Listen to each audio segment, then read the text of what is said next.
presented by Mathri Express Music.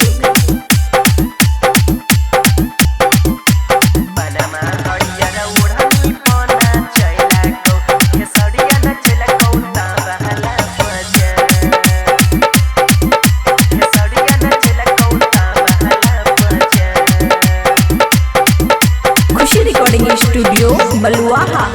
पहिले ढोरी चाटना पर ना चली तबे के ना चली नागिन धुन पर।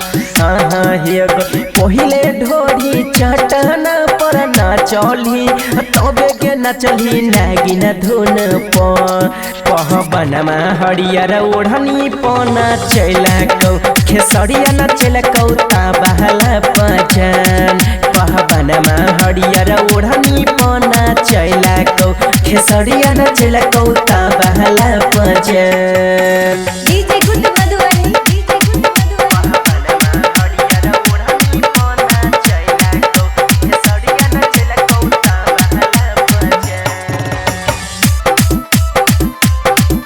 खेसरिया न चला कौ बहला पहचान। खेसरिया न चला कौ बहला पहचान। अंतरवा पचबेर चुमाची खैला कौ सिलपिची खैला कौ लीची रसदा।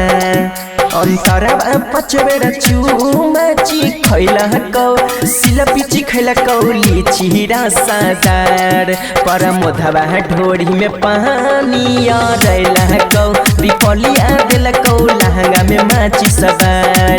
पहबनमा हरियर ओढ़नी पना चला कौ खेसरिया न चला कौ बहला पहचान। DJ good Madhubani, DJ good Madhubani. पहबनमा हरियर ओढ़नी पना चला कौ खेसरिया न चला कौ बहला पहचान।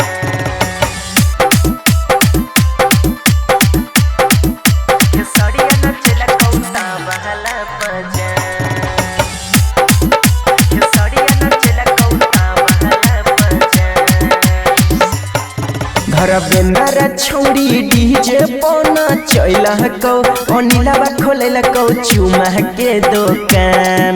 गजन धर बेंदारा छोड़ी डीजे पना चला कौ अनिलावा खोलेला कौ चुमा के दुकान।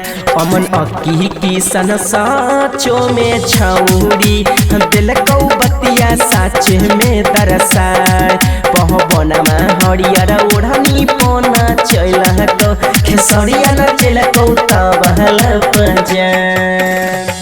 खुशी रिकॉर्डिंग स्टूडियो बलुआहा।